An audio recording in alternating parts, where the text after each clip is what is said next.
तीन बहनों की लालची भाभी। करिश्मा, रेशमा और मनीषा तीन बहनें हैं। उनका एक भाई भी है, मयंक।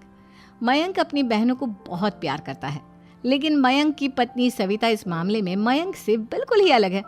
वो अपनी ननदों का जितना बुरा कर सकती है उतना बुरा करती ही रहती है और अपनी ननदों पर हुक्म भी चलाती है। करिश्मा, करिश्मा, तुमने अभी तक नाश्ता नहीं बनाया? तुम्हारे भैया को ऑफिस जाने में देर हो रही है। हाँ भाभी, बस अभी बनाती हूँ। करिश्मा, तुम ये ढीलापन छोड़ दो। कल को पराए घर जाना है। वहाँ अगर तुम इस तरह से काम करोगी तो लोग क्या कहेंगे कि माँ ने और भाभी ने कुछ सिखाया नहीं। और तुम्हारी दोनों बहनें कहाँ हैं? अब रेशमा मार्केट गई है और मनीषा सो रही है।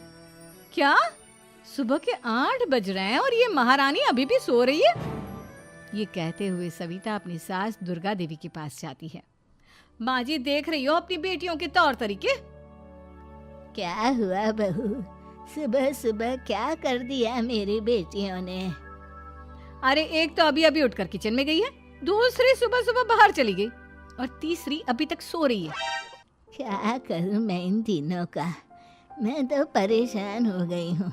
जा जाकर उठा उसे और रेशमा से मैं बात करती हूँ। सविता सीधा मनीषा के कमरे में जाती है और उससे कहती है, महारानी जल्दी उठो, सूरज सर पर आ गया है। भाभी थोड़ी देर और सोने दो ना, मैं रात को लेट सोई थी। वो क्या ना, यूनिट टेस्ट चल रहे हैं। शराफत से उठती है या नहीं, या फिर पानी की भरी बाल्टी डालूं तेरे ऊपर? नहीं नहीं भाभी, मुझे बिस्तर में नहीं नहाना, उठती हूँ मैं। मनीषा जल्दी से उठकर बाथरूम में चली जाती है। सभी आराम से बैठकर नाश्ता कर रहे होते कि तभी रेशमा बाजार से हाथ में सामान लिए आ जाती है। रेशमा को देखते ही सविता उस पर बरस पड़ती है। लो, आ गई महारानी। ऐसा भी क्या सामान लाना था जो सुबह आंख मलते ही बाजार की तरफ रवाना हो गई?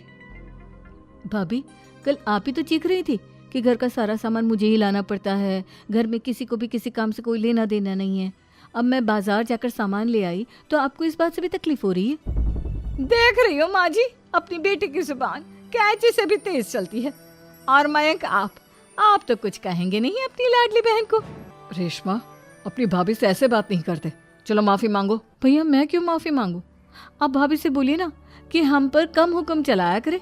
हम इस घर की बेटियां हैं और आपकी पत्नी की ननद है, नौकरानी नहीं। लो कर लो बात। इनकी भलाई के लिए कुछ भी बोलो तो इन्हें बुरा लग जाता है।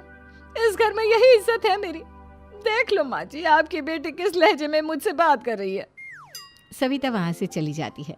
मयंक को बहुत गुस्सा आता है, वो भी वहां से